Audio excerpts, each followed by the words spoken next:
আর বন্ধুরা দেখো সামনে দেখেছো কে রয়েছে? Royal Bengal tiger. আর এই তার এরিয়া, এখান দিয়ে কিন্তু বাঘ এপার ওপার করে। ওই দেখো আমার সাইকেল। আর আমি বিশ্বজিৎ, ওয়েস্ট বেঙ্গল নদিয়া জেলার ছেলে, সেখান থেকে সম্পূর্ণ ভারত ভ্রমণ করছি। আর এখন যাচ্ছি রয়্যাল বেঙ্গল টাইগারের এরিয়া দিয়ে। আর এই সেই এরিয়া। আর এটা পান্না জেলাতে অবস্থিত, মধ্যপ্রদেশ। তো আজ রামনবমী, ঠিক 2025 সালে রামনবমীতে ছিলাম আরেকটা ভয়ঙ্কর জঙ্গল, সেটা হচ্ছে অন্ধ্রপ্রদেশের নালামালা ফরেস্ট জঙ্গল। তো সেই দিনও তোমাদের ভিডিও দেখিয়েছিলাম, আজও দেখালাম।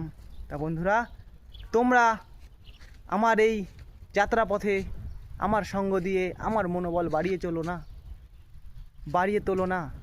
কারণ তোমাদের ভালোবাসায়, তোমাদের একটা লাইক, একটা কমেন্ট, একটা শেয়ারে আমার এই যাত্রাপথের এনার্জি আমি পাই, আমার এই যাত্রাপথের সাহস আমি পাই। তা বন্ধুরা, কি ভয়ঙ্কর পথ দিয়ে আমি এখন যাচ্ছি। তা বন্ধুরা, তোমরা যে যেখান থেকে এই ভিডিওটা দেখছো, আজ যদি আমার এই বাংলাভাষী মানুষরা এই ভিডিওটা দেখে থাকো, তাহলে অবশ্যই একটা কমেন্ট করে যাবা। সুন্দরভাবে আজ একটা প্রেম থেকে জয় শ্রীরাম লিখে ভিডিওটা শেয়ার করে দিও। তোমরা সকলে ভালো থেকো আর সুন্দরভাবে রামনবমী পালন করো। হর হর মহাদেব, জয় শ্রীরাম।